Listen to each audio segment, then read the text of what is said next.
Dragon's Den. I invested in TrueLocal because I believed in the business, the product, and the founder. So it took about 4 years before I was comfortable thinking that, okay, the company's not going to go under tomorrow.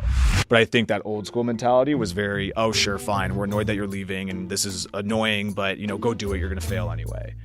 And, I always joke about it now, but now we're significantly bigger than they are. And we became their biggest competitors in like a year and a half. So we sold TrueLocal, $16.7 million. It's life-changing. The whole thing was amazing. And now the lens is... Hey guys, before we get into today's video, just a quick heads up. Owen's mic was turned off for about 15 minutes. And after that, it is back on and it's beautiful. So just a heads up about that. So when you hear that drop, just know that what that is. Let's get into the show. Welcome back to Hustle Over Everything. This is the podcast where you receive stories, tips, and tactics from entrepreneurs who have done it. I'm Alex. And I'm Owen Osinde. And today, man, we have a treat for you. I always say treat, but listen, today we got a treat for you. You got someone who, when I say who's done it, I'm really serious about that. All right, listen, we got a guy who's talking about his new book, The True Founder. We got somebody who started, grown, and scaled a company to, what, should I say 8 figures? You know what I'm saying? Yeah. You know what I'm saying? Yeah. I said out of 100 top companies coming out of Canada, he was ranked 14th. You know what I'm saying? And I'm excited to have him on the show. Marc Lafleur. Hey man, excited to be back. Back on the show. Yeah, that's the Back thing, on the show. Whole different lifetime ago. It was only 2 years ago, but way different position, way different timeline. That was pre-sale, the company, different status. Yeah, definitely. Most definitely, man. Welcome back, bro. Excited to be here. How you doing? Happy to be back. Lafleur's, you guys. I used to call you back in the time. Yes, sir, man. So the last time we chat, we had a little bit of conversation around Dragon's Den. And if you haven't listened to it, we'll link that first conversation down below. So go listen to that, and, getting investment from Michelle Romano and, growing the company out. So from that point to where we are now, the company has been sold, and it's been quite a process. You're talking to us a little bit about it, about the process of becoming acquired, right? We could start with selling the business. What was the process of getting acquired? Because one thing you just mentioned slightly to us was the due diligence that happens. Yeah. Can you break that down? Yeah, for sure. So quick recap. So TrueLocal, we started it, I guess it would have been February 2016. Yeah. And it originally was just supposed to be a better alternative to the company that we worked for at the time. And I did door-to-door meat sales. So literally would go out in the freezing cold, door-to-door, try to offer up meat and be like, hey, do you want to buy a year's worth of meat? And the business had an amazing product, but it had a horrible business model. No website, no branding. Everything had to be, direct sales, face-to-face. So the idea for TrueLocal was like, why don't we just take this and bring it online? There is best practice everywhere on how to run an e-com store, on how to use e-com as a business model. Why don't we just take meat, put it online? That was the original sort of plan. Let me ask you something. Did you pitch that company that idea? Absolutely. And what did they say? Absolutely. They said it would never work.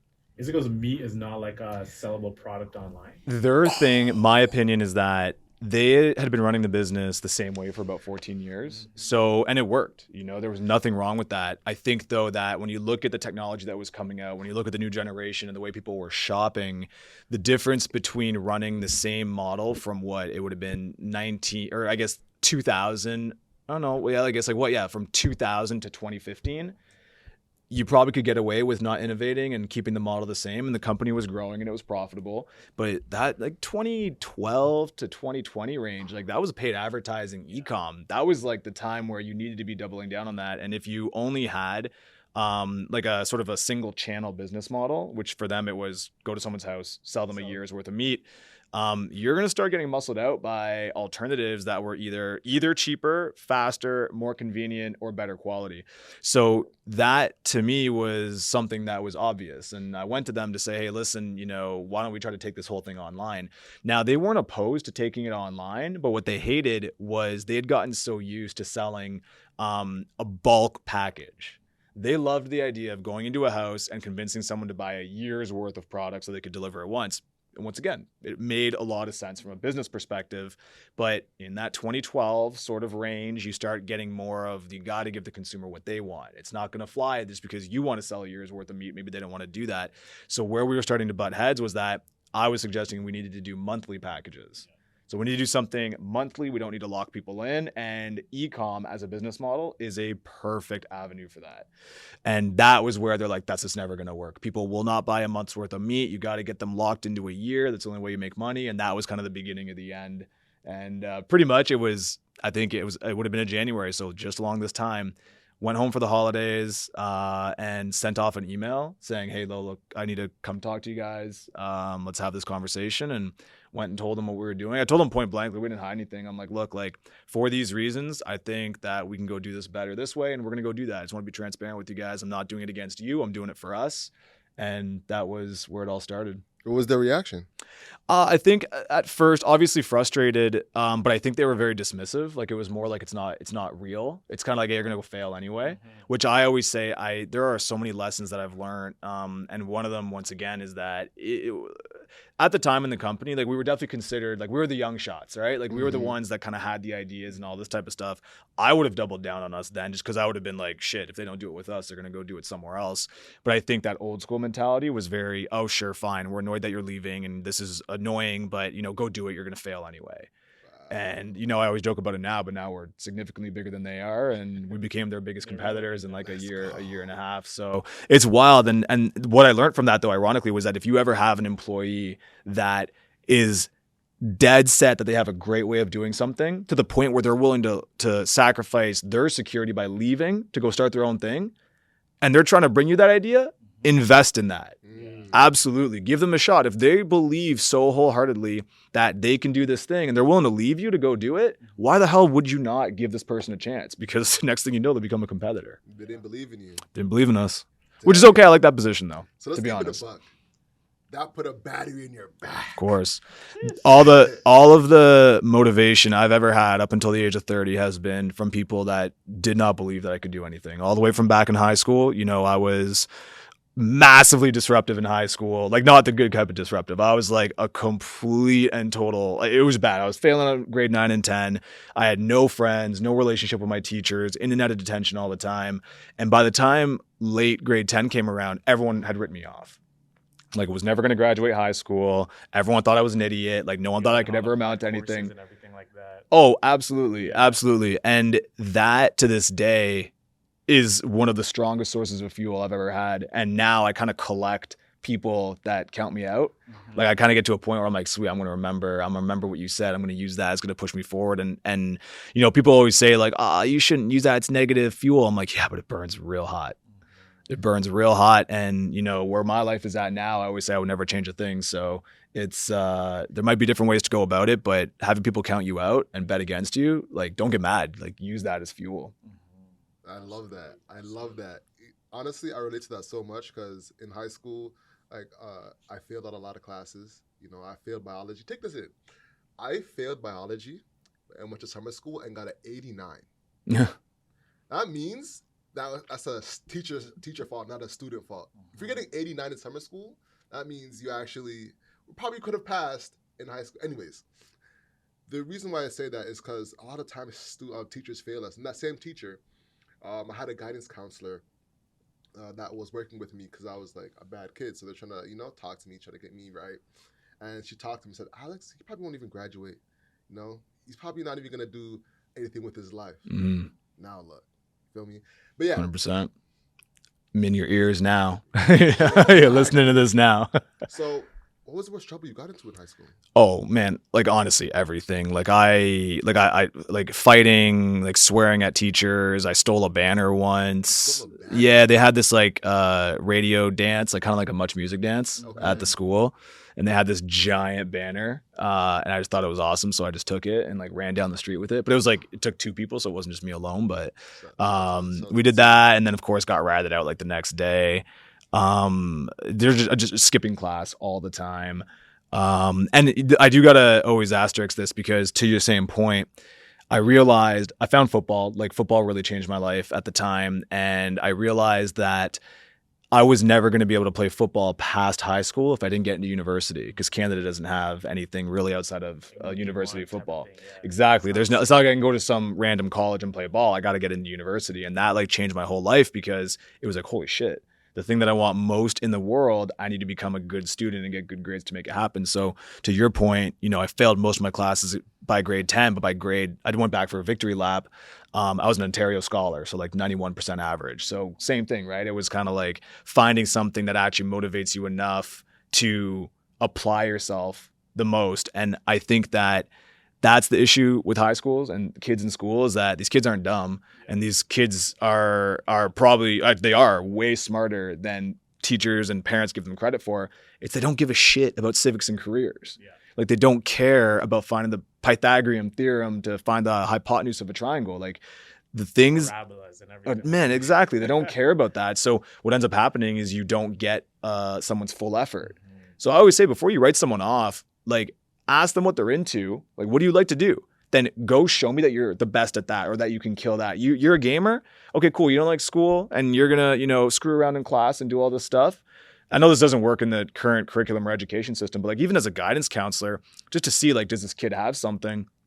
Fine, what's your game? Okay, this is your game. Go show me a high score. Go win a tournament. Go do something. But show me that you got it. When you care about something, go show me that you got it. And I would hire people like that any day of the week. It's like, what, you don't fit well in this system of things that we're trying to teach you. Okay, I'm not going to write you off.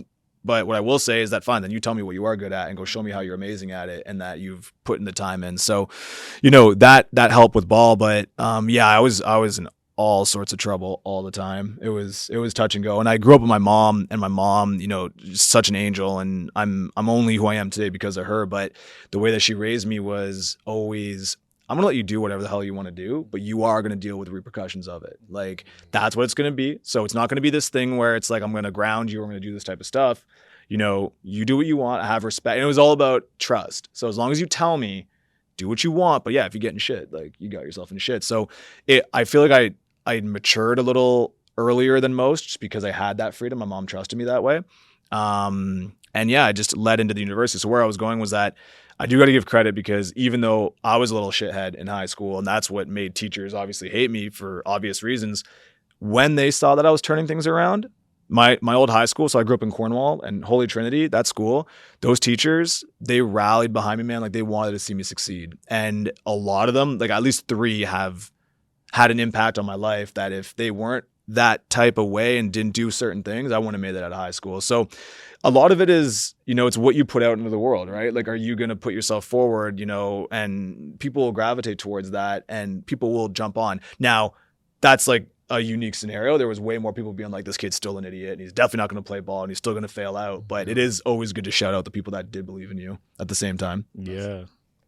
How is it like, just the mindset shift, right? Because you're starting grade 9, 10, failing everything, and to have like the confidence to actually believe you can do it, and then get to the 91 percentile. Mm-hmm. What things were you doing every single day just to get your mindset to the next level and sustain that, right? Because you can get motivated really quick, but to sustain it, that's a whole different ballgame. Yeah, you just nailed like 3 of the things I love to talk about most. So, okay, but I want to get to the sustaining it after. Yeah. The thing for me was that once again, we didn't have a lot of money growing up, and anything I ever wanted, I had to find a way to get it myself. So I kind of gotten used to being told no. That was typically the default answer for anything I ever wanted, from, let's get candy at the corner store, to, hey, can you let me into this class, or let me play on it got to a point in high school where they wouldn't let me play on any teams. Like, so I had to ask. So I'm like, okay, so I'm used to being told no. I got to convince them otherwise. So what ended up happening was that I already had this belief that anything I ever wanted, I could go after and get. And whether that's just the way I was raised, I don't know, but it's just something I've had inside of me. And then when you've already got that mentality, the wins and losses in your life, now they're just either increasing or decreasing your confidence in the fact that you think you can get anything you want. So where I'm going with this is that in grade 9 and 10, there was nothing I wanted. I didn't give a shit. I wanted to go home. I wanted to play video games. I wanted to drink 2-liter bottles of Coke every night. That was just life. I didn't have anything that I wanted to apply myself towards. But when I found football, I fell in love with football. And that was around summer of grade 10. And it was in the summer of grade 10 that I realized if I ever wanted to keep playing football, I had to go to university. So now I've got this thing that I love that I will do anything for. And the barrier is, oh shit, academics. Like I got to get into university. Like how am I going to do that? Answer is simple. It doesn't mean it's easy, but okay, well, I need to get in university. Okay, well, how do I get in university? I got to turn my grades around. Okay, well, how to turn my grades around? I'm going to have to work my ass off to learn the material because I wasn't going to class. It wasn't like, I'm in no way shaped like this like genius savant who was like, oh, now I'm going to get a 91. So I'm just going to start to be smart. Yeah. No, I had to work my ass off to study and memorize all this stuff, but that's what it was. And it was this thing where football at the time became my purpose. It was this thing, and I always talk about purpose where it's like, how do you describe purpose? People think purpose is goals or they think it's a vision, and a purpose isn't that, because the difference in my opinion is that a purpose is a feeling. Like it's very difficult to articulate your purpose, but it's something you feel. It's something you're drawn towards. Like you wake up and even when you're not thinking about it, that tug is still there. That is your purpose. And a purpose can be bigger, it can be small, it could be shorter, it could be long, but it's the biggest thing. It's the reason that you're existing. And for me, that was football. And then all of the things that I had worked backwards for, okay, I got to get fit, which is very difficult because I was overweight, was non-athletic, and I need to learn the course material so I can get this 91% average. What ended up happening is those things just started becoming default. Like I would just do the things I needed to do to get to those goals because getting to those goals would get me to my purpose. So so just to replay that, the purpose is giving me this motivation to do the things that I need to do to achieve said purpose. So, okay, now I got to study every night because I got to get caught up. And of course, it sucks. I don't want to do it, but I knew that this is what I needed to do to get my grades up so I could go achieve my purpose. So purpose to me is really what gives you that long lasting motivation, how you sustain it, because you can find motivation in a lot of different ways. Yeah. But to have motivation over a long period of time is very difficult. And to me, the only thing that I've ever found in life that has given me motivation for 5+ years or whatever it takes to achieve whatever goal you're trying to do or build a business, when you're in year 3 and you've exhausted all of the other forms of motivation, like the pep talks and this and that, and you wake up and your business is on fire and people are leaving or there's a recession or there's a pandemic, and you wake up and all you want to do is go right back to bed, purpose is going to be what is like, it's like, okay, just go do the thing. You got to go do it. So that's kind of like tying it all in there. But ironically, that's what the book is about too. So kind of going through that story, because football was the first purpose I ever had. It was, I need to play football. Didn't say I need to be good. I need to go play football in university. And I did that. And looking back on it, I realized that really is what got me to do all the shit that I didn't want to do. I don't want to go to the gym every day. It just sucks. Like, at the end of the day, like now, 25 plus, it's awesome. You want to be fit. You want to go to the gym. It's a healthy lifestyle. But like as a kid, you're already full of energy. You don't necessarily want to be going to the gym, but you drag your ass there because that's what's going to make you more competitive in ball. Do these assignments. I hate these assignments and I don't like the course, but I don't have a choice. This barrier in front of me is get good grades so you can get in university. And, if I don't do what I need to do, then I'm not going to achieve my purpose or my goal. So that was kind of what, from a mindset perspective, really hit me hard when I was like grade 9 and 10, total shithead, flipped the switch over the summer. I had something I wanted. Yeah. And yeah. And how does that, so football is your purpose. You get to uni, football's purpose finishes. Yeah. Now you got to readjust your purpose. Oh yeah. How do you get that new purpose to pursue entrepreneurship, and what triggered you to enter that space? Yeah, man, that's a great question. So I think that, a couple of things on that. First of all, when people think about finding a purpose, this whole people joke about a midlife crisis. Now it's like an early life crisis. People at 20 years old are losing their minds because they're like, oh my God, what am I doing with life? And I think the issue is that people are trying to find their life's purpose. Now, some people are very fortunate. Some people found their life's purpose at an early age. Look at professional, look at LeBron. You know what I mean? Like, when did this guy know that his purpose was basketball? Very early on. 12. Yeah. And then he is able to cater his entire life towards the thing that he knows is his purpose. But that's an outlier. You go look at Drake. Mr. Beast. Exactly. There are people that are very, very fortunate to have found their purpose at a young age, but that is not the norm. So people get to the age of 20, they don't know what the hell they want to do, as they shouldn't. Like, how are you going to ask a kid at 20 years old what he wants to do for the rest of his life? It doesn't make any sense. Like, the kid's barely been alive. His brain's not even done being developed. And you put this ridiculous pressure on, figure out your life's goal or your life's purpose. I don't know why, but the football part of it was a big thing, but I realized unless I'm ever going to be blessed one day and figure out what my life's purpose is, which I don't know yet, go with like bite-sized purpose, like a purpose that is like a bite size. Like this is what I care about the most right now at this point in time, and I'm going to chase after that. And once I get that, full recalibration. Take all preconceived notions I had before, get rid of them, reevaluate life from the perspective of now I've achieved this purpose, what I want to do next. So once again, at the time, I didn't know any of this stuff. It's easy to look back and be like, oh, I did learn this. But when I made the football team, exactly, like you make the team, everything's great, played a few years. And then once that was gone, it was like chaos again, circling, because I'm a very big believer that if you're not chasing something, you're just waiting for chaos to bite you in the ass. Yes. Like if you're not moving forward, you're running in circles. And that's when that's when things come and get you, So I was just doing that. My grades I was still getting shit grades, but now I was failing again, all this type of stuff because it didn't matter.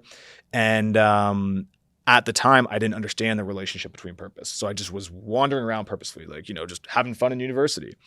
And then I think we talked about it on the last podcast, the whole kind of origin story of Tell and all this, but I got hit with this like this financial drive. I think I was on my way out of university and I was like, oh shit, like I got no money. You know what I mean? Like, we never had money growing up. So I was like, oh damn, like this sucks. Like I want to go do fun things. And then just like this combination of, inputs from people that I respected, listening to, whatever content was out there that would kind of start pushing me in the business direction, and this own sort of need to, build and all this type of stuff, and this fear of like a normal life, like this fear of a 9-to-5. I always have this fear, I just got married and, I've been with my wife now for 10 years and we met in university, and I always joke because I had to go work in a different town. And I remember being like, damn, this would suck. Imagine if your boss told you to go work on this side of the country and my boss told me to go work on that side of the country. Shit, we don't have any control. I don't want to go ask a boss for 2 weeks vacation and do all this stuff. And I was like, freedom's important to me. So all of this stuff went into the crock pot that then started me feeling something. I was like, I'm getting this tug. I'm getting this tug. Something. I'm getting that feeling again when I wanted to go play football. It was like I started waking up being like, I need to chase this. Like I need to. So to your point, and to this whole idea of finding a new purpose, I don't think it's something you can conceptualize. It's something that happens that you feel, and that's why it's so powerful. If you conceptualize it, it can come and go. But when it's a feeling, you can't fight what's going on inside, right? You can't. And people know this. It's the people who are sitting at the jobs they don't want to sit at, and they have this yearning for something else. They know the feeling. The people that are in the middle of the trenches building out or chasing a dream, and when everyone's telling them to quit and they know they shouldn't, that's the feeling. That's the type of thing. You can't conceptualize that.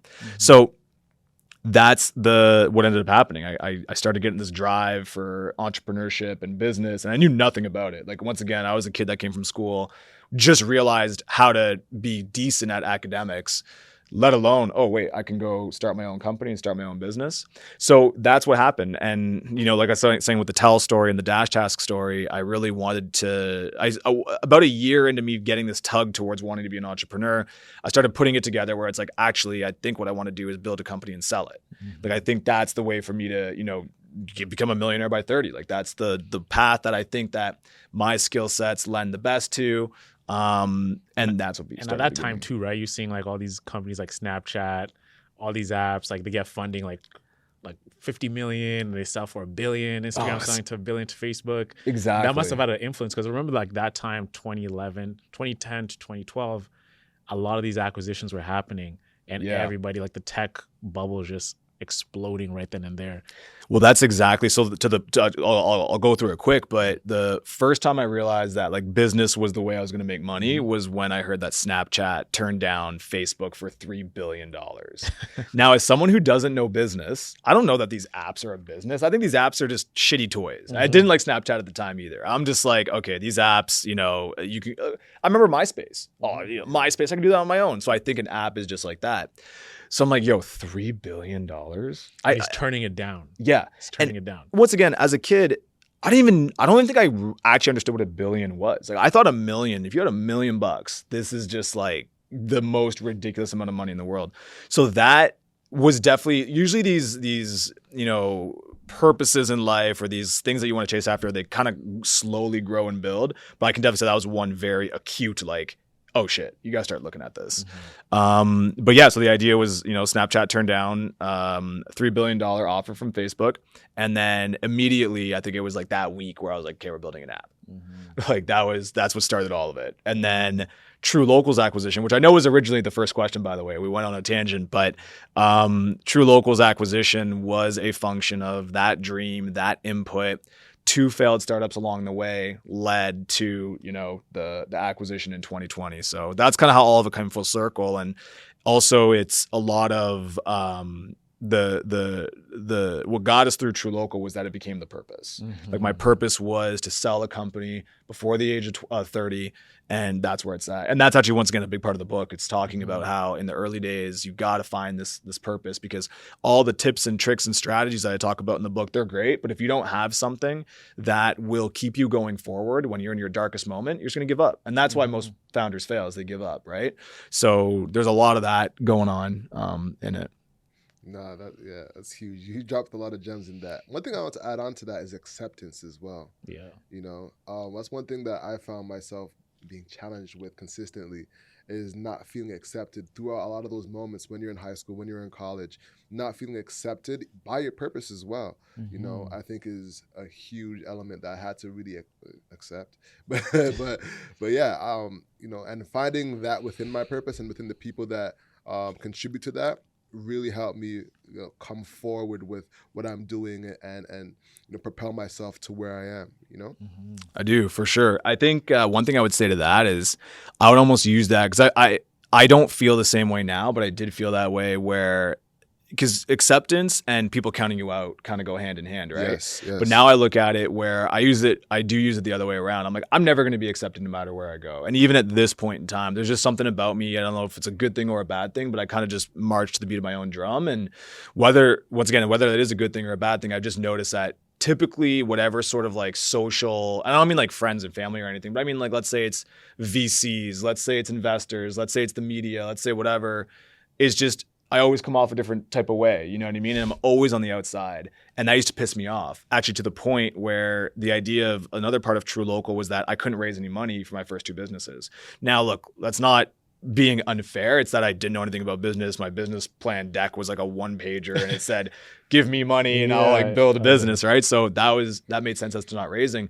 But I remember being like, I'm done with this shit. Like, I'm tired of trying to be accepted. Don't accept me, no problem. I'm gonna do my own thing. Exactly. And I'm gonna go kill it. I'm gonna go crush it. And then you guys can come to me. Exactly. And that's how it's gonna work. And I think that made life a lot easier. And definitely, especially now after the acquisition, like I can do that. Like I can work with the people I want to work with. I can invest in the projects I want to invest in. I don't need anybody else's money or approval. And I think that should be a big like goal for people that are in business, is that if you make it, not only do you get the finance and not only do you get the status and all this type of stuff, but now you actually have a platform to create your own sort of world. And now people are going to start coming towards that. Towards you. Yeah. Exactly.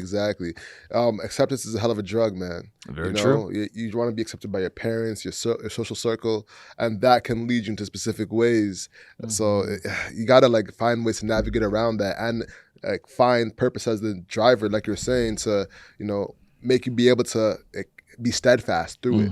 Yeah. I was gonna ask you, Marc, like you sold your bit, like from what you're saying, your goal was to sell your business. And a lot of founders, they have a purpose to build a legacy business, meaning like they are 30, 40, 50, their son, their daughters take over. Why wasn't your purpose to build a legacy business which you can grow like an Amazon or something like that, but it's just to sell it and then move on from it? What was the difference when you're looking at that? I had no money growing up, so to me a check was a check, and that was the big driver. Like I wanted to be a millionaire by 30, and so I looked at it okay, so there's a couple things on that. First of all, I think that you shouldn't re-compromise with yourself when you're about to get everything you want, because now you feel in a more comfortable position. So what I mean by that is that if you got a number in your head, okay, and you get to that number, typically these intrusive thoughts start coming in, and you're about to get everything you've ever wanted. The deal you made with yourself, this is what I want. You, right before it's about to go down, you're now starting to be like, well, maybe I could get more. Maybe I could be greedy. Maybe I could do that. All these different things. And I've seen a lot of deals fall through because of that. For me, I knew that the purpose that I was out was I wanted to sell my company before the age of 30 so I could be a millionaire before the age of 30. I feel like if I would have, and I do believe in recalibrating of purpose and goals and all of this, but for me, particularly in this situation, if I had waited till like when things were rocking and rolling with True Local, I don't think we would have had the same ending had I then started being like, well, you know what, maybe I want to do a legacy company. Maybe I want to change this giant map that I've kind of put down and have been carving towards. Maybe I want to move out the meter stick a little bit. I feel like I would have been cheating myself because that's not what I signed on for at the time, right? So where I'm going with this is that for me, it was definitely financial. And then the thing now is looking back on it, the thing that I want to do moving forward, that I've got this thing taken care of, the whole Kanye line I was saying, right? Not having money, or having money isn't everything, but not having it is. Now that I can think about life from a non-scarce mindset, right? Because when you have no money and you've got no backing, like I can't go back and live at home. Like, you know what I mean? Like it wasn't in the cards like that. I didn't even have that as a safety net, right? Like, you know, if your business goes under, you're going to go bankrupt. You've brought your friends, families involved. You've brought on investors. You've done all this stuff. I feel like the financial aspect of that becomes very, very, very important. When you take that out of the equation and now finances aren't a worry, you realize that money isn't everything after you get there. But you can't tell that to someone who doesn't have it.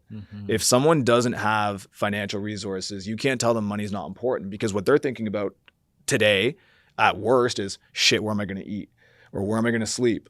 Maybe most people are thinking about a little bit more long-term. Okay, well, I got to get some money together to pay rent. Or maybe they're like, okay, I want to take this course. I got to pay money to take this course. It's all this function of, I need to earn enough to do this next thing, right? Well, how can you think 15 years out when you can't even think a month out?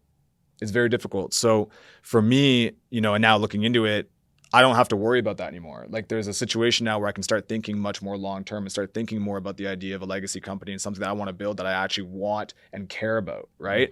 So I think that was it for me, is that coming from no money and never even if I just had $1 million, like I would have been like, I'm king of the world. Like, this is the best thing ever. And nowadays, especially with inflation, $1 million ain't what it used to be, right? So just coming from that world, holes in your shoes, not having it, it was very important for me to get it so that I could then do what I was saying before. Once again, when you achieve that purpose, recalibrate. After you've hit it, recalibrate. Okay, now what matters to me? When I think about the first principles that went into my original purpose of selling a company, it was financial, it was freedom, it was all these things. Well, now what is my purpose when I take those things out of the equation? You're going to index higher on things that matter. You know, long term, you want to leave a legacy, you want to work with amazing people, you want to solve a bigger problem. All of that typically will be opposed or in conflict with, I want to make money. So if you try to do all of those things, you might do none of them well. If you're trying to change the world, work with amazing people, and do something great, but you also equally want to make money and be financially free, that could be at odds with itself. If you can remove some of those baser needs and just zero in on, you know, let's just say build great company, work with great people, change the world, you're going to be better off. So that's kind of where I'm at now. Ironically, I wouldn't say that I have a strict, crazy purpose that I'm chasing after right now. I was on a 2-year deal with the company after it sold to help, you know, facilitate the transition. And that's what I've been doing. There's a new CEO in place, absolutely killing it. And I've just been enjoying, you know, life, just like enjoying taking things a little bit slower, like looking things through a different lens. It's the first time, it's only been 2 years. I've lived 2 years of my life with a new lens. So I'm just trying to kind of take all of it in and figure out what's important and what's next. But I will say one thing that definitely, to the same point of like, you look at LeBron and it's like, damn, I wish I had a purpose that early on so I could have just chased right after that. I give a huge pat on the back, and I wish I was one of the founders that had this vision of, I want to build a company as a legacy. Like, I want it to be there for sure. That's a way better way to do things in general. I just think I took a different path and it's a different journey, but now I'm very into that. Like, I think the next thing that I want to focus on, I want to look at minimum 10-year horizon. I want it to be bigger. I think that one of the big issues with the Canadian founders is really, it's always built to sell. I'm one of them. And you're typically looking at like a 5-year time frame, but you can only build something so big in 5 years, right? The difference in size from what you could build in 5 years and 10 years it's exponential. But most people are thinking about that 5 year because they want that exit. So it's just, you know, a lot of different strokes. Now let's talk about that lens you're seeing life through now. Could you break that down a little bit more? Yeah. So, yeah, it's great. Like, so we sold, it's awesome, right? We sold True Local, $16.7 million. It's life changing. The whole thing was amazing. And now the lens is, when I was, well, first of all, the scarcity, right? So, you do clutter your mind a lot with just, financial constraints. You want to go out with the friends. I don't want to spend money at the bar. Okay, well, you want to go out for dinner. Do I really want to go out for dinner? Okay, I could go have a meeting somewhere with a potential investor. Flights are kind of expensive. It's kind of how it is. Like, I could make better content if I had a better camera. Shit's expensive. So ironically, it holds you back from some of those things. So there's that aspect of it where I feel like I look at life in less scarcity. Now it's more just like, what do you do when you could do anything, which is its own challenge in and of itself that we could talk about. But so there's that aspect of it. And then the other one is looking through those. I had something in my head that I was going to go on to, but it's the aspect of when you're in it, you miss out on a lot of deals, right? So when you're building your company, once again, you have all of these sort of distractions that you'll be building in the trenches, grinding it out, and you watch your buddy who starts another business that's taking off, and you're like, shit, I should have gone to do that. Or maybe, of course, as a founder, everyone tries to recruit you, right? So you're getting these job offers, come build this with me, and you're like, damn, I wish I could go do that. Or you're just being pitched deals. You see founders coming up that you want to invest in, or there's things that you're missing out on. And I was always really upset about that. Like, there was a lot of times where I was like, this is not worth it because I'm missing out on all this opportunity cost. And one thing that I realized by never being able to participate in these deals was that there's always another deal. Always. There's an endless supply of deals out there, and you do not need to rush into every single deal that you see. And that's difficult to tell someone when they are investing in deals and they have the means to do it. But when you had to watch all of it go by, the only way to almost not fall for that trap is to not be able to do it. So when I came out the other side, one of the most beautiful things was that I was never in a rush for a deal. Because I already learned, I'd gotten used to, deals are going to come. They're going to keep on coming. Yeah. And I don't need to jump in anything I don't want to. So that's another lens to look at. It's kind of like, case in point, what do you do when you can do anything? That becomes way more important, like how you spend your time. For me, it's been very important with who I spend my time with.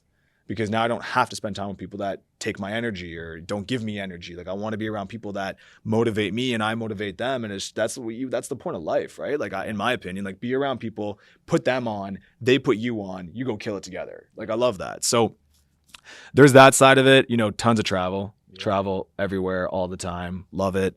And that's a freedom, especially now with remote work. That's always great. Obviously, race cars. It's always a fun one. Should we get into it real quick? Yeah. I want to speak more about the deal first for our entrepreneur listeners, right? Yeah, let's get into it. 16.8 million. Yeah. From Emerge. So Emerge is like they serve niche e-commerce brands, correct? Yeah. So Emerge is pretty much putting together a portfolio of kick-ass e-com brands. So niche industry leaders in their space.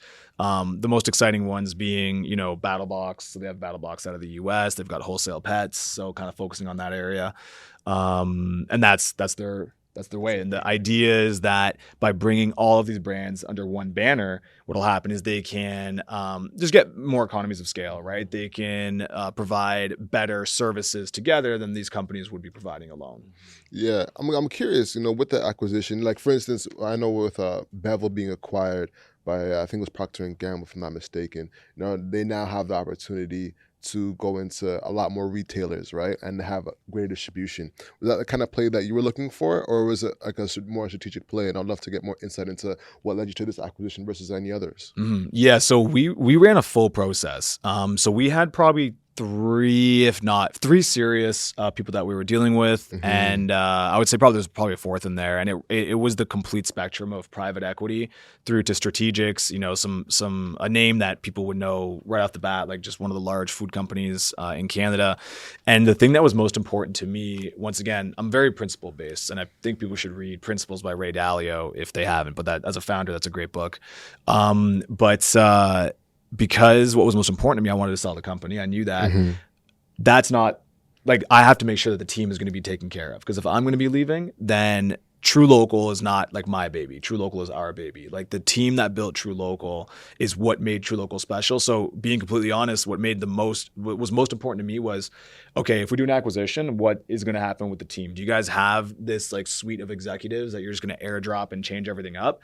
And that was where most of the conversations went. And one of them actually offered us more than Emerge did, but they were very explicit where it's like, yeah, no, we have a way of running things. We're going to assimilate this into our existing brand. And we're going to, we'll keep some of them around, but we're definitely going to go through and carve out the people that we don't think have a fit. Yeah, in the early days. And this is like right at the time when like the markets were great. There's no reason to be looking at any layoffs or cutting teams sizes at all. So that was a huge part of it. Like that was the most important thing that I was looking at. And Emerge is very founder friendly. That was a great thing. They're not a team of operators. They're investors, right, with experience. And the idea for them was, okay, we'll make these acquisitions, but we want to maintain the team in place. So it was a perfect pairing in that sense. So let's get to the number. It's 16.8. It's a very definite number. Yeah. Break that down. Was it stock? Was it part of it cash too? How did that? Yeah, it was about 60% cash and then 40% stock. And the reason it was 16.8 was because of the stock price at the time. So when the announcement was made, the stock price at the time made it. I think, if I remember correct, I can't believe I don't remember this off the top of my head, but I think it was actually 16 million was the price, but with the stock where it was at the time, it was 16.8, and they had to report it that way. Got you. So when that happens, do you also have to go through a process with your investors as well too? Because you're the CEO, but do they also have a decision in actually deciding, hey, Marc, let's not sell. I think we should give it another year, because there's a lot of ears in your head as a founder, right? Walk us through that stage of when you're selling and all the other people who are influencing that decision, and how do you arrive at that decision of okay, maybe we can wait this long, or maybe we should do it now. Yeah. So this is once again advice for founders. I was blessed. I didn't have a lot of people in my ear. We maintained most of the equity. Between founders like me and Greg, we had about 70% of the equity. So that was not by design. It was a amazing outcome of pretty much failed pitch attempt after failed pitch attempt after failed pitch attempt. What you're describing is what most people deal with. They've got partners in their ear, they've got investors in their ear, and in most cases, they've got investors steering the ship, deciding whether or not they can sell. So with us in True Local, we built the company to $20 million, and we only raised $940,000 in funding throughout the entire time, which for food, like a D2C food company, that's low on the funding spectrum. So it wasn't for a lack of trying. We just kept getting turned down. It's like, no, we don't like the space. We don't think you can make it. We don't think X, Y, Z. And we got term sheets back, but the ones that did come back with term sheets, the terms were so heavy-handed. So liquidation preferences, preferred shares, board seats, all of this stuff. And in a quick nutshell, we can dive into it more if you want, but the investment thesis on a VC is very much, 1 out of 10 is going to be the winner. They have to return X, Y, Z to their fund. So if they've got a fund of, let's say $500 million, not only do they not give a shit about investing $1 million in a company, they are going to need to see not a 1 or 2 or 3x return. They need to see a 10x return, because if they got all these failures that are going to pretty much just lose cash on. So, we were really lucky where my partner, Greg, had always trusted me, and I always give him a huge shout out for this, but he'd always let me steer the ship. There was never any issues. After the first year, it was okay, we know our roles. Our existing investors, they were angels, and they were the best people I could ever imagine. They were never in our ear. They were letting us run the company the way we saw fit, and it worked out for them. Wow. But we had about, I think, maybe 7 angel investors that came in, and of course they invested in each round. And they were happy just to see an exit, of course, especially with the way the market was. So I got lucky there too. So really it was actually fully at my discretion on how we were going to sell, when we were going to sell, what we were going to do. But I wish I could say that was by design. I had this sort of poise and epiphany as a founder that okay, maintain control, maintain equity. But no, it was just that it was failure after failure after failure that led us into this position that made the deal so much easier to get through. So yeah, that was just very fortunate. That's interesting that you kept getting rejected, or not even rejected, just turned down, because you actually have experience in it. You know what I'm saying? A lot of times entrepreneurs are like, oh, well, this is my idea. Maybe I'm a, let's say, engineer at Google, but I want to make something for I don't know, photography, right? And they're like, you ain't got no experience in photography, but you're an engineer at Google, I'm gonna fund you. Whereas you actually have years working for a meat company, and you're like, all right, I'm starting a meat company. I have years in a meat company, and they aren't seeing it, but I'm seeing it. So like, it feels like it's a more obvious choice. Yet, what do you think was the hump a lot of people weren't being able to get over? For sure. Yeah, like I was always confused that we couldn't get funding. Looking back on it now, I think we were actually 1 year too late. I think that because we were about a year behind Chef's Plate. So Chef's Plate was sort of like Canada's darling child for D2C food, right? And I think at the time it was called B2C, right? So like business to consumer. That's right. Yeah. Yeah, So now B2C was the thing before. Now it's D2C. Exactly. So they had raised, I think in total, like $10 million, and maybe we're doing $50 million in revenue. I'm totally pulling these numbers out of my ass, so fact check it. But they were the ones that were paving the way in Canada off the coattails of companies like Blue Apron in the US that at their peak were in the multi-billion-dollar valuation. But so a lot of the VCs had already diversified into D2C food, right? At the time, once again, about a year too late. And also there were starting to see some cracks in the armor of the meal kit industry. So insanely high acquisition cost, brutal retention, and it started spooking the D2C VC investors. Now, I felt like we were still okay because and to this day, you can always go look online, go look at it. The number one thing that we've always done on True Local is that we've had a bespoke customer experience. Like when you come to True Local, you're getting that white glove service. And once again, that's a huge testament to the team. So when you look at our retention numbers, like these aren't just like random bullshit. Oh, I'm going to skew this, skew that. Take our numbers for retention and chop them up any way you want in however any other company is calculating their churn or whatever it might be. And we were just like best in class. So our average order values were higher than the industry average. The amount of boxes that people would order in a year was higher, and the lifetime value of our customers were through the roof. So I thought that we had enough to go and raise based on that. But you know the way VCs are, they're birds of a feather. If those VCs are spooked, these VCs are spooked. So everyone was kind of on the sidelines waiting to get into the food business. Take a quick break. Yep. I'll be right back. So one thing that you just mentioned is the standard that your team had when it comes to having that white glove service, right? And I was listening to a lot of entrepreneur podcasts and talking to entrepreneurs throughout our show. I'm noticing a consistent trend of setting a specific standard and being somewhat of a tyrant to make sure that gets set. Can you break that down? Like what standards did you set? Yeah, for sure. So for us, and I'll dive deep on this with anybody on any time, because I think the narrative out there right now is that if you have a shitty business, the thing that you're marketing is, oh, we have great customer service. Mm-hmm. Like if you think about it, every website you go to, we got the best customer service. But then you go check the reviews or you look at the retention, it doesn't match up.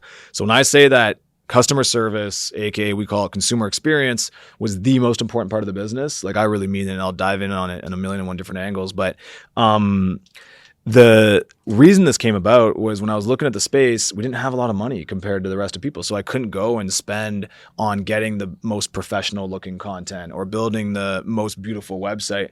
But one thing that's free is giving people a great experience. At the end of the day, like picking up that damn phone, calling them up. How did it go? Hey, no problem. This got messed up. That got messed up. I got that covered. I'll drop the box off myself. Don't worry about it. Respond to emails in an hour. Actually, these are things that when you're an underdog, that's the difference, because the big guys aren't doing that. Mm-hmm. They take all their customers for granted. They take all of the retention for granted. They think that just because of the big players, they're going to get everything. And we just identified that early on. And then in terms of the standard, it was like, this is our only competitive advantage in the early years. So everything we do needs to revolve around this. And so I spearheaded that just early on, getting it started and kind of setting sort of what the expectation needed to be. And then luckily our first employee, Irma, so the director of consumer experience at True Local, took that and just ran with it. And I always say, I'm like, obviously I'm biased, but she is the number one person when it comes to the consumer experience. So she would come up with all the initiatives, would come up with how we wanted to make our customers feel special. She then also managed the customer service team members and was diving in on that. And in terms of standards, like if you think about it, to this day, we still have handwritten notes in all of our boxes. I think that might change soon. Obviously, different. I'm heading out at the end of the year, and we've got some turnover. But that was something that was the most important thing. Was in the early days we could do handwritten boxes or handwritten notes. The customers that got them loved it. So why what we get big, we're going to stop doing it? That makes no sense. Yeah. So we're setting the standard, and those are the type of things that we are not going to compromise on. Do you have like someone who's like main job is just to write notes? Because how many boxes are you sending a day? A lot. Exactly. So shout out to I know what's happening right now in the warehouse. Shout out to the True Local Fulfillment team, packing boxes, writing notes. But it's important. And, I always joke about it too, but, people always talk about, what's important with the acquisition and is it this, is it that? And I'm like, listen, I truly felt like if I just kept working, I was going to reach this position one day. So that wasn't a surprise, but the most value I got out of it was that even though you have this confidence, so to your point, chasing your purpose, are you getting closer or further from your purpose? That builds your confidence. Even if you're the most confident person on the planet, until you achieve that purpose, you're like 99% confident. Because deep down, there are a lot of people telling you you're doing the wrong thing. And even though you might not let it shine through or make it influence your actions too much, deep down, you always are wondering, like, there is that thing where it's like, okay, you're the real deal. And the thing that selling the company, and so as we were building the company, there's a lot of things that people told us we shouldn't do. Do this, do this, do that. And there were a lot of times where I'd pick a different option that I felt was the right one, but I was like, fuck, this better work out. The thing about selling the company was that it gave me the ultimate conviction in knowing that my gut was right. So the things that we did go down, the path that we did go down, it's like, wow, you could never want to change it. Never want to change a damn thing. Could some things have been done better? Probably. Could some things have been done faster? Maybe. Could some things have been done bigger? Potentially. But you think I'm going to roll the dice again and be like, oh, if I just done that one thing different? No, like the outcome we got is the best thing in the world. So to the point, just maintaining standards and doing that, I think was a huge part of what we got out of it at the end. Of what built it. I think, shout out to Candicia, our past podcast guest, she asked the question, how do you scale the company? I think that's actually one of the main answers to that, is having set standards. Now, was there like a guidebook that you created? Like, I would love to get into the nitty gritty. So like, that's one thing that we're noticing as well as you're hiring editors, as you're creating like our business at scale, maintaining quality, something that we really are, excited to do. So I'd love to get more answers from that. So yeah, so I think one thing is that there's a big difference between growing your company and scaling your company. And I think a lot of founders gotta, especially if you're gonna go talk to VCs and things like this, like you gotta know the terminology because VCs will sniff that out real quick. So you listen, growing a company is one thing, right? And aggressively growing your company is also something, but that's not necessarily scaling. Scaling a company is you are getting bigger while becoming more efficient. That's scaling a company. So it's like scaling, let's say, Facebook ads, okay? You got a $10,000 a month budget, and let's say you got a $100 cost per acquisition. So you spend $10,000, you're gonna get customers for $100. Anybody can go and jump that $10,000 up to $20,000. Anybody can do that. It's not growing. It's not scaling. But typically what will happen is your cost per acquisition is going to go up to like $200 as well, or $250, or it's going to go even higher. Because now you're starting to saturate, you're pushing things past the breaking point, and you're not doing it in a systematic, thoughtful way. You're just growing. Scaling would be taking that $10,000, bringing it up to $20,000 while maintaining a $100 cost per acquisition. That's just a very micro example of that, but you look at it with cost of goods, right? So as your company is growing, you should be able to reduce your cost of goods, the economies of scale.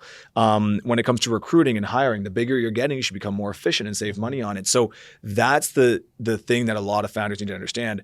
Growing your company, there's nothing wrong with growing your company, but just make sure when you use the word scaling with people that are trying to establish your level of business acumen, you got to make sure that you know the difference between, look, I'm looking to grow my company and I need money to go do that, or are you looking to scale your company? So that's like the one thing I noticed. So in terms of tips, man, I wish I had something. I had no business school background, no classes, no nothing.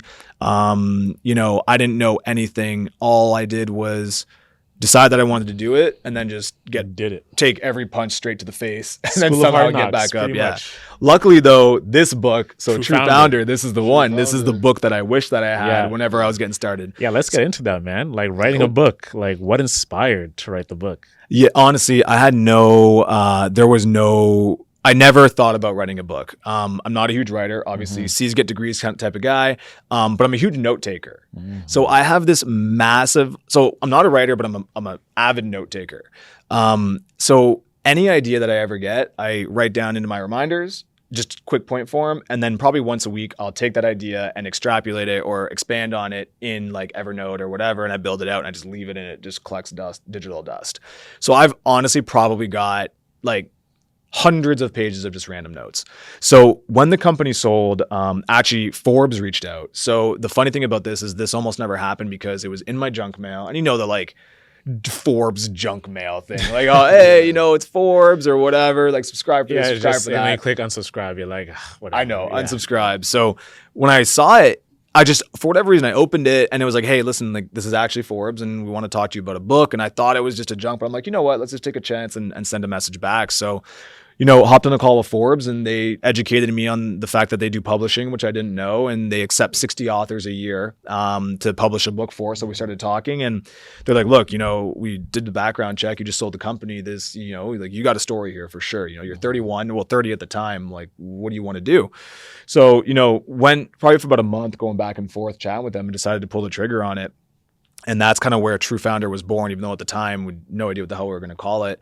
And it started becoming this ridiculous exercise of how do you structure a book? And for me, because I was on a 2-year contract still with True Local was always my focus, right? But at the same time, True Local was growing. We were bringing in new people. It was going to be handed off eventually. So it was kind of like, okay, well, what can I do to kind of stay sharp during this time as well? So my nights and weekends were filled with writing a book, which was very timely because now that, you know, now that things are moving on, this is the main focus. So early on in the process, I was thinking more about doing a story. I was like, okay, sweet. I'm going to do a story about my life, you know, the whole high school thing. Everything exactly, like that, all football. that stuff. Lululemon. Exactly. Yes. Yeah. Lululemon, all that stuff. But the thing that ended up happening was that as I was writing all of it out and going through these life experiences, I realized that I didn't have the skill, at least, to tie back the learnings that I got during those times, considering I only realize the learning aspect of it at a later date. So for example, you know, just being this asshole kid in high school and then deciding to flip that around and dedicate, you know, my life to this purpose of playing football. I didn't know how to tie that back to this big giant learning because I only learned that, you know, 10 years later that's how significant it was. So where I'm going with this is that the idea of doing just a story really wasn't panning out. And then on the other hand, it was also, look, I'm 30, man. Like I'm just getting started. You know, like for me, I've always been saying this. I'm like, I don't know what my purpose is moving forward, but I can tell you right now, like True Local is the stepping stone in the sense of this is where I get my feet wet. This is where I can show everybody what I'm capable of doing. This is to try to show that, listen, man, like with a great vision, an amazing team, a dedication, a purpose, you can go and build something great. But this is, you know, to tee up what's next. So I started being like, I don't really want to share too much of my story yet because it's still being written. So then it went to, okay, who is this even for? So I don't like the idea of the story. Who is this even for? And I was struggling a lot because I was thinking about my peers reading this. I was thinking about executives reading this. I was thinking about VCs reading this. I was thinking about founders reading this. I was thinking about high school kids. And of course, you're starting to try to build something for everybody, right? And everybody knows if you're building a business and you're trying to build something for everybody, you build nothing for nobody. So then it was like, oh my God. Now I was like 3 months into the process. I'm like, I got a year to do this. I've pretty much nothing after 3 months. And it kind of just hit me like a rock. I'm like, write a book for yourself. Like write a book for who you were when you needed it the most. And then I'm like, okay, well, that would have been when I just started True Local and I was a first-time founder. And everything just opened up and it became so clear that this book needed to be exclusively for first-time founders. And first-time founders are anything from someone thinking about quitting their job to start a business all the way through to being 4 years into their business and they're just still figuring it out as they go.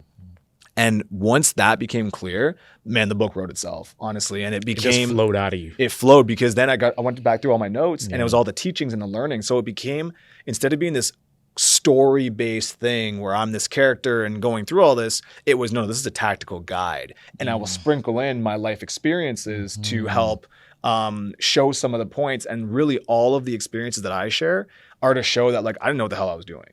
Like there are so many mess ups that it's like none of this was planned. This all just came from this determination. So that's where it came from. 16 chapters, pretty much just going through everything that I think is important for first-time founders to know, or anybody that what they want to know from someone who's just recently done it. Yeah. And what's your favorite chapter? Like when you look out at 16, which one, like, would you say this was my favorite to write? And I think it's going to have a major impact on the founder reading it. Yeah. Good question. So yeah, there's two. I think it's two different things. My favorite one versus the one that has the most value. I think the one that has the most value, and it's a sleeper, because I think you'd look at the chapter and be like, oh, that's cool. I can't wait to get there. But I do a chapter on working with agencies, so dev houses, marketing agencies, all that. Because when I talk to founders, that like obviously we get calls all the time. People are, hey, can I pick your brain on this? Can I pick your brain on that?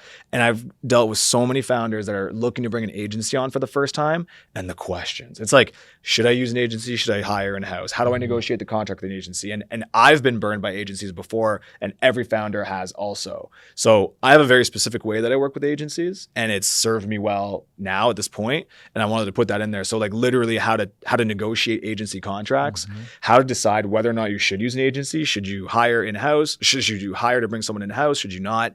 How to keep agencies accountable. That to me is the chapter that, believe it or not, will probably have the most takeaway value from for founders. But my favorite chapter writing was one of the mindset. So that's a tangible chapter. To me, it was one of the mindset chapters, which was being a first-time founder is all about being a professional problem solver. So forget what you think about your titles. Forget about, oh, I'm a CEO, oh, I'm a CTO, I'm a president, I'm a head of sales. No, you ain't none of that shit. Your job as a first-time founder is to be a professional problem solver. That's it. The better you become at realizing that all your job is, you exist to just solve problems, no matter how big or small, and no matter what department it's in, the sooner you figure that out, the way easier your life is going to be as a first-time founder. So that's some of the tactical stuff in the book. But really the whole book is this uncompromising explanation that work-life balance is a joke, in my opinion, especially for a first-time founder.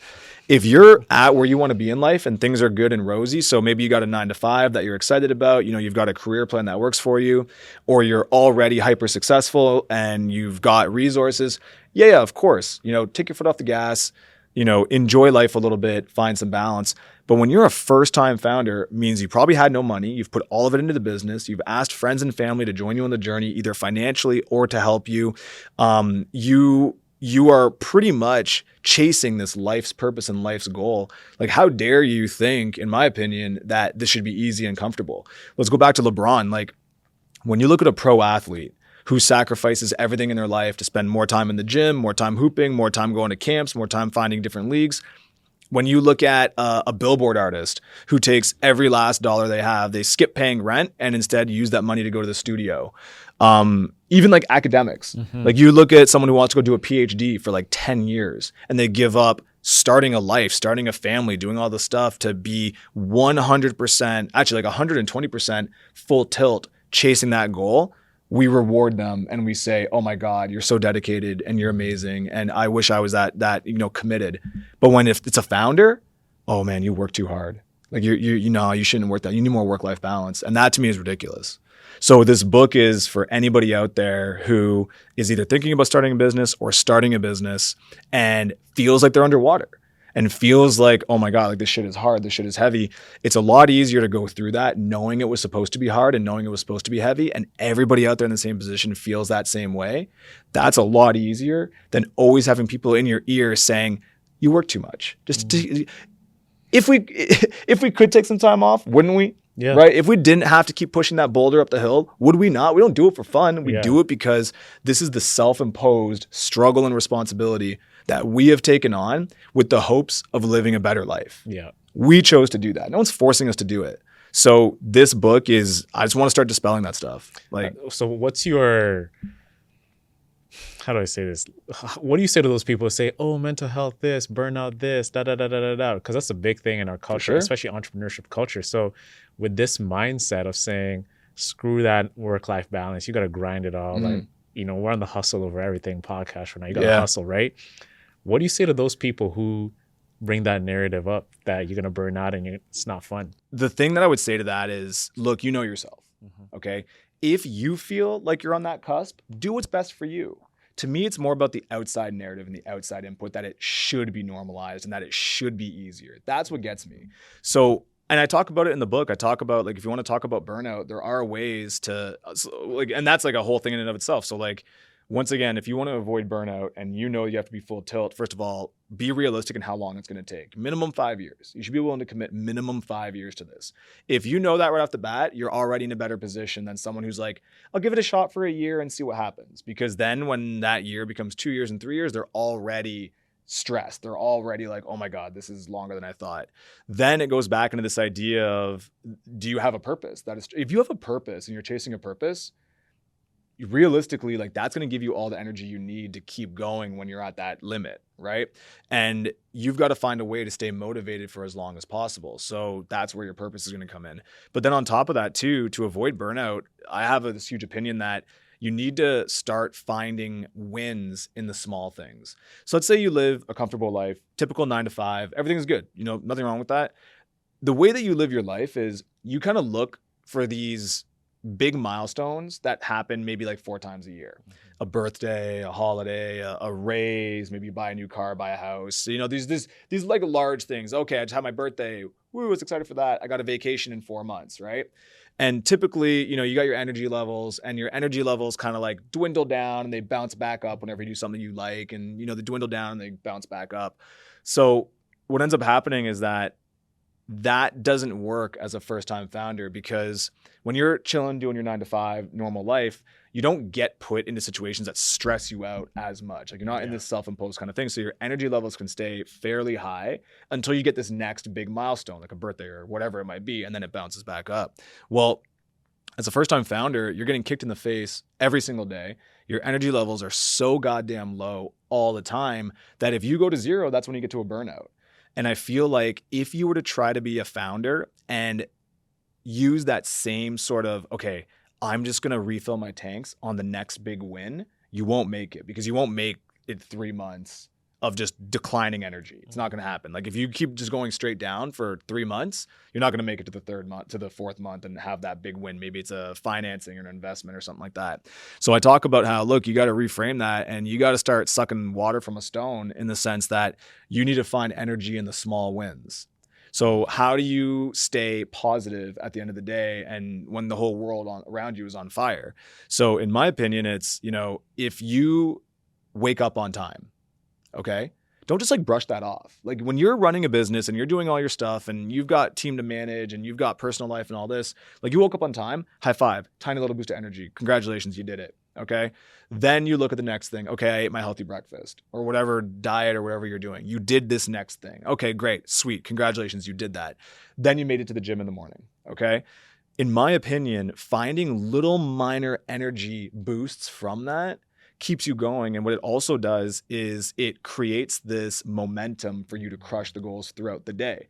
Because if you woke up in the morning and you slept in already, what are the odds of you then doing the things you need to do during that day? You're already at a disadvantage. Whereas if you've done 3 of these things that you know it's part of your routine and you know that there's a chance that you might not do them, but if you do them, okay, well then you're more likely to do the next one and you're more likely to do the next one. So you woke up early, high five, great. Well, now I need to go to the gym because I woke up early. This is great. Oh yeah, I made it to the gym. Well, now I worked out and woke up early. Great. Okay, I'm gonna eat a healthy breakfast. Shit, yeah, I did these 3 things. You know what? I am gonna tackle my emails on time. Wow, now I did that too. You're just building these wins. So at least that way, when a bomb blows up by noon, you're at least kind of got a little bit of energy in the tank that you're going. So I elaborate more on it in the book, but to me, it's important to kind of think about life as you that way. reflect in bed too, when you look back and you're like, damn, I did this, I did that, I did that. I've had moments like that too. Like I worked out in the morning, got that pump. You know, that's the hardest thing, is like getting that lift, because you procrastinate so much. And then you're like, I already worked out 3 times this week. I don't need to hit my 4th workout. And then that workout, when it comes along, it just feels such like a dread, and I hate it. So I'm gonna start celebrating those like small wins too. Yeah, it's just like, once again, that to me is self-care. Yeah. Right. Like that to me is the self-care. It's not so much about, and like I don't advocate for this like Elon Musk style, like run yourself into the ground. Like wake up at like 4. You see those CEOs who wake up at 4:30 in the morning or 4 o'clock. I was doing 5 a.m. for a while. But you know the thing is, it's like, do what works for you. That's exactly thing, it. right? That's exactly There's it. this whole standard, like, oh yeah, like, yo, like this CEO wakes up at 4:30, like they're working out, they've done yoga, they've done meditation. I'm like, how do they operate like this? And then it's like this pressure as an entrepreneur to operate like this person, because that's who you aspire to be. But you can find your own way of success in just what works the best for you at that stage of your life or career, but you're still going to get results, but it brings you happiness at the same time. It's just not trying to fit yourself in a mold of what a CEO is. That's exactly it. And of course, like, you want to look at people that have done it and think that those same skills are going to translate well to you. But if it doesn't, then it doesn't. Like, there are so many night owls, right? Like, how many people just absolutely crush it at night? Yeah. Well, that's the complete opposite of waking up early. So it's not so much about following what they do, but the thing that I would highly recommend is a routine. And for me, that helped a lot. Like, when you're in the trenches grinding and like a year feels like it becomes like a month, like, because you're just doing the same thing, pushing the same boulder, having a routine is a really, really good way to just stay sane and just kind of settle into like this thing. It's kind of like when you're running, right? Like, you look at runners and they kind of settle into this groove after the pain. Like, okay, they were like hurting for a while, but then they just kind of settle in. That's where you want to be, is in that zone. So, to the point with the mental health, listen, I think the way that you put it is the best way. You got to do what works for you. But I also think that we got to start talking more that, like, look, life isn't fair. It's not going to be fair. It's not supposed to be fair. And the only thing that matters to me when I'm thinking about this whole idea of, okay, work-life balance is, if you know that life isn't fair, who has an increased chance of making it in business? It's the person that can do it for the longest and operate at the highest possible level for the longest period of time. So for some people, maybe that's like, I grind it out hard for, 4 months, then I take a week off. For some people, maybe it's like I grind it out at a mediocre pace for a year and then take my weekends off. It could be whatever you want, but find what works for you so that you can keep putting the effort out there, and keep producing in a way that makes it so you're competitive. Especially considering there are people out there that are like, no, this is my life. This is everything. And this is everything that matters to me. And I'm going to give it my all, right? You look at fighters, people talk about it all the time. Like, you don't want to go be a casual boxer, right? Because you're going up against kids that when they go home, they've got no food in the fridge. They've got nothing. Survival. It's survival. But that's the same exact thing with business. You are going up against founders that are putting everything on the line. Mark Cuban said one thing. He was like, business is the greatest sport ever, because there's no quarters, there's no timeouts, there's nothing. It's 365, 24/7, and there's some other kid across the world trying to kick your ass. So it's like every single day it's game time. Every single second is game time. So if you're chilling, you're doing this balance thing, someone's eating your market share. Man, that's it. Someone's taking over, right? So it's a competitive sport day in, day out, and it's all about stamina. Who has the stamina to endure the pains and the ups and downs to ultimately see your goal? Like the way you did that acquisition, like you saw it through. Yeah. And that's big time, bro. It is. Thank you, man. It was nuts. And like, that was the darkest time of my life for sure. Like that 10 months was, so I have a theory too that, I wish I could articulate it better, but whether you believe in like, karma or the energy or whatever, like, is your destiny written in the stars? Who knows? But I believe that there is, a bit of a, let's say, an irony to life. And to me, it's this idea that you will always face off against the most difficult challenge you could ever face right before getting everything you ever wanted. When you have a giant goal, you will never get handed that. There's no world where you have this giant ambitious goal that maybe only 1% or 5% of the population have, and there's no way you're going to stumble into that. There's no way you're going to get to that finish line without this giant monster popping up right beforehand. And that can materialize in a lot of different ways. But when I look at it with True Local, of course, when I started True Local, I was like, oh, great. Okay, we're going to build a company and we'll sell it for like $2 million in a year. It'll be great. But of course, as time goes on, it's like, well, shit, now it's been 2 years, now it's been 3 years, now I want the valuation to grow and all this stuff. And now you realize that it does take around 5 years to get to a good exit. And the thing that hit me the hardest with that was that 10 months of due diligence was the hardest time. And we've been through some dark days in True Local. Like, that's the one thing I always tell people. I'm like, listen, you want to go talk to someone who's got war stories for you? Go talk to a D2C food founder. Like, that's just a highly competitive, lots of logistics. So we went through a lot of stuff. But that last 10 months was the hardest. So to me, like, the final boss battle was this last 10 months. And ironically, it took all of the stuff I learned during my journey to fight this final boss. All of the skills and tips and tricks and mindset and how I carried myself and how I dealt with situations. Even if I did get this blessing from God and he was like, you know what, I'm gonna give you this. You want to sell a company? No problem. here's the final boss battle you have to face. I would have gotten eaten alive if I didn't go through the journey, if I didn't learn it. Like the journey, the purpose of the journey was to prepare you for the final boss that gets you to where you want to go. So it's this crazy way of looking at life where it's like you get what you put out of it, right? Like everybody wants to fast forward to the end. Nothing against that. But when you reframe it and thinking that the end, this goal, before you deal with that, you're going to deal with something that is equally as ambitious or equally as large as your goal that you're chasing. It's like, are you ready for that right now? Would you want to teleport right to that moment in time? Or are you kind of like, well, look, I kind of want to practice a bit more. Like, I need to learn a little bit more along the way. Yeah. It's actually crazy you bring that up because I was actually going to ask you because you got to your destination, which is the acquisition, which is what you wanted from day one. But like, which did you enjoy the most? Like really, really, was it the acquisition where you're popping champagne with your missus?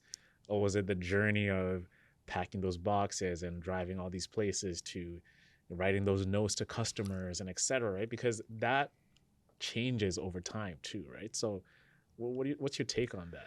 Yeah, I think I do believe that the way to live life is embracing the journey.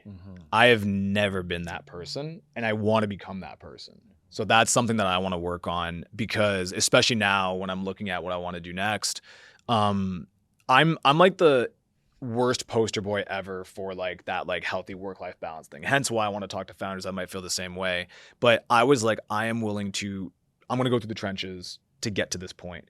And when you were in it, not knowing what's going to happen, not knowing if it was ever going to sell, not knowing if you're doing the right thing, like it's tough and it's scary. And I always say that founders, we're built for work. We'll put the hours in. It's not about that. We'll hustle and we'll put the work in.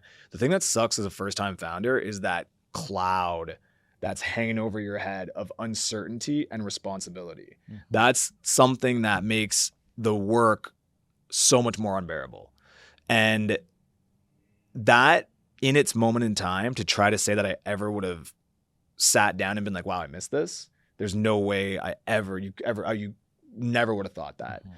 The sick, twisted part about life is that, of course, once you get past it, you kind of look back on it and it's a little bit more sentimental. And you're like, oh my God, like those moments, those times, those things. And I think that that's where people get to on their deathbeds and stuff, right? They think about, oh, life was hard or this and that. But you start looking back on it and being like, I should have appreciated this more. I should have appreciated that more. So for me, the way I look at it, I'm glad that I learned this in real time with True Local because I'm a very big believer that you get what you put out there. So I'm in this crazy position where I look back and sometimes I talk to, my wife about it all the time. And I'm like, I feel sick and twisted because there are parts of me that miss being in the game and playing and being a player in the game and being a soldier and going out there. And I miss that, but I almost don't like putting that out in the world because I'm like, that's the world's joke of being like, yo, I'm going to give you the exact same thing when you go into your next one, whatever it might be. Right. So it's like this crazy thing, but it's the truth, So I got a certain type of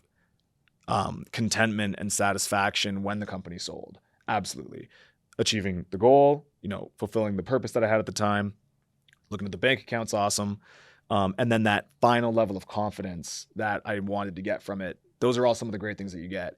But the journey gave me another sort of win, and going through it and appreciating it and reminiscing and surviving it gave me a different type of character and a different type of lessons, I guess, like just like little gems. So I think when I was going through True Local, I did it in tandem.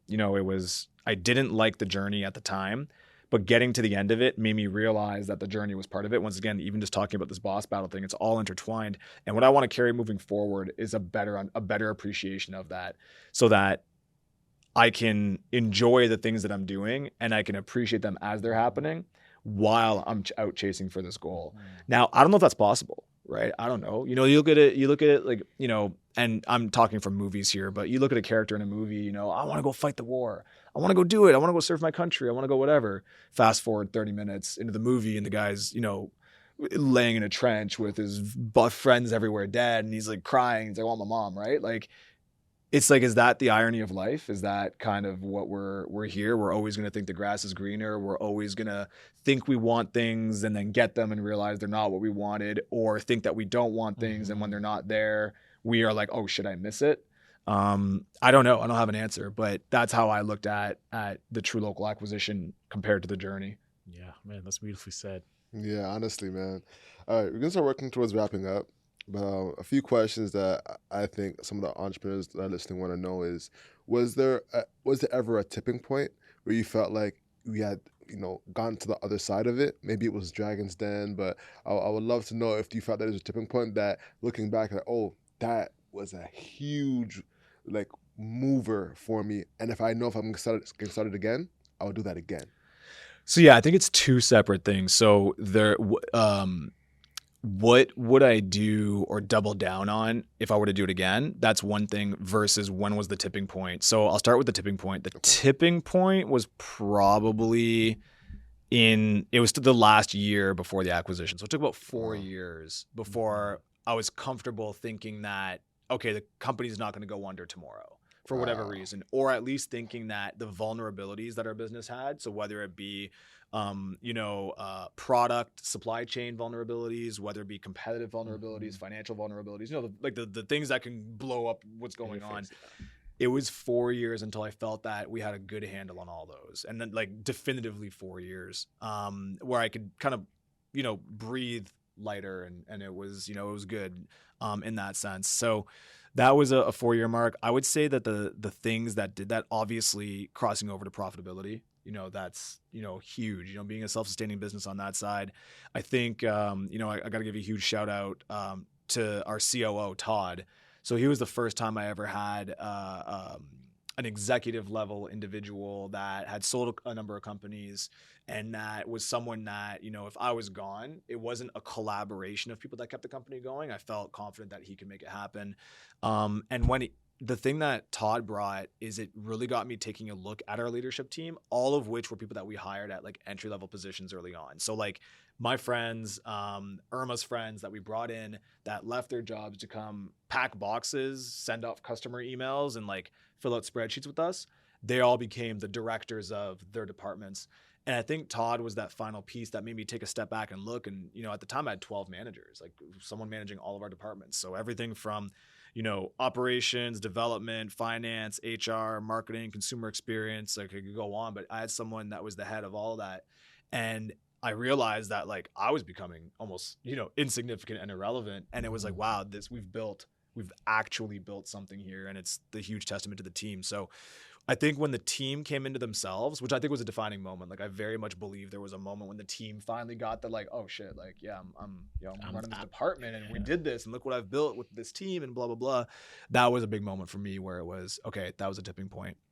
In terms of things that I would do today, yeah, like it's a tough one. I would just try to build a better product, I think what I mean by that is that, going into it, okay, Marc Andreessen had this great talk where, you're talking about how do you make a great pitch. So Marc Andreessen from Andreessen Horowitz, one of the largest VCs in the world.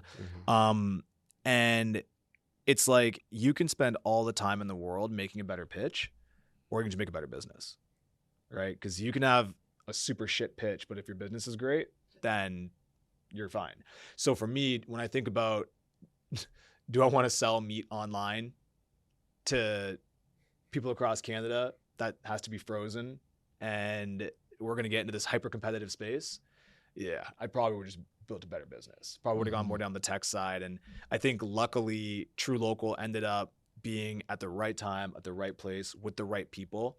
And we were able to execute well and build out what it was. But I think if I were to start off today, I would just go on the tech side instead. And the lucky thing with True Local is that it did end up helping a lot of people with the farmers and the suppliers and the consumers that were looking for this type of product. But I would look more at doing something just more web-based. So, okay, look, if we're fulfilling the need of connecting consumers and suppliers, in 2015, the best way to do that would have been to sell them product online. When I look at 2022, what's the best way to achieve that goal? It's a very different answer. It's a completely different product, different answer. So what I would just challenge people to think about, like, get rid of their preconceived notions on what they think works, and ask yourself, and I say this with like founders that are a year or 2 years into their business, like if you were to start your company again today, all right, when you started it, you had a finite amount of resources, you had a small team, maybe no co-founder and no money. Great. This is where we all start. A year into it, wipe the slate clean and say, if you were to start this business again with the customers you already have, the product you already have, the team you already have, and the money you already have, what would you now do differently? And it gives you this really, really awesome way of breaking the cycle that you might be in that is based off old thoughts and old assumptions. And it allows you to, become incredibly appreciative of what you have built, even if it's not huge. You're like, oh, yeah, if I was starting this company today, I'm still got all this stuff more than when I started before. And it also allows you to be way more innovative and you can find more. So I always say, like, there's not one specific thing because it's different for all the different industries and the different products. Like what worked well for us might not work well for other people. So I would just say that the one tip, and it's also in the book, is I would just say, listen, even like 6 months, take stock of what resources and where your team is at, where the company's at. And imagine if you had to start the company all over again today, but you had all of these resources already ready to go. And you'll be surprised at how quick you're like, oh shit, that is a stupid product. Or like, I could do this better. And that's how I would look at it. That's I like that. I like that. I really like that piece of advice, for real. Man, a lot of it, it's a wild thing, because when you're an operator, like when you're in it, the last thing you want, I hate mindset stuff. It's like, no. Like when you're on the grind and you're chasing it, it's like, no, tactical. Give me something like, what can I actually do? And I get it. And I love that. But it's so wild. It's like, I've gone over to the dark side where it's like, you know what? It's not actually about what you do. It is about how you think about things. It is, once again, being a professional problem solver. Like, how are you approaching it? Is it the tools that you're using, or is it the methodology and the principles in which you deploy said tools and how you create the feedback and all that type of stuff? So, that's one thing I would leave with people, is you got to really get the way that you think about your business right, because that's what's going to carry you further than the tools that you're using. Big gems. Did I not say we had a treat for You you? had a treat, man. Oh, wow. This is a sermon, bro. This is great. It's funny. I wonder what it would be like listening to the podcast, that we did when we were in it. Now on the other side, it's like, things have changed. And just being in here with you in person, it just makes a whole difference. You know what I'm saying? Whole different Whole energy. difference. This is the way to do it, for sure. Yeah. For sure, man. Honestly, I'm excited to see what's gonna be like 2 years when you have a full studio and everything. It's gonna be a whole different ball game. Yeah, I'm gonna get you to sign up my book too. Oh, My I got copy. you guys for For sure on the sure, book. for sure. For the book comes out February 7th. Yes. All right. So that's when it's being shipped out, but pre-sales are on now. So you can either get it at marclafleur.com, Marc with a C, or truefounderbook.com. Yes. And then also we are doing what I consider to be the ultimate, like these are the ultimate prize pack for first-time founders. So because the book is all about being tactical, because the book is all about actually giving something to a founder that they can take away and start doing things right away, we want to do a giveaway. So we're going to be doing, starting January 7th, anybody who's pre-ordered the book, and including now, you are going to get credits towards all of the best agencies in Canada, from Google ads, Facebook ads, SEO, PR, video creation, as well as development work on a website. So if you win that, you are going to, whether you're just thinking about starting a business or you're 2 years into your business, you're going to get access to the best agencies. They're going to give you actual deliverables, and it's just meant to supercharge a first-time founder's journey. So that's the idea. Wow, Amazing, man. That's amazing. That's huge. If you don't, listen, we're gonna link it in the description below. If you don't go and do that right now, open up a new tab right now. Right now. Right now. All right, y'all. The hustle is what you can control. So control your grind and control your life. I'm Alex. And I'm Moino Sinde. Yeah. Oh yeah, and I'm Marc Lafleur. Wow. Fleursy, baby. All right, and that's the show, y'all. Peace.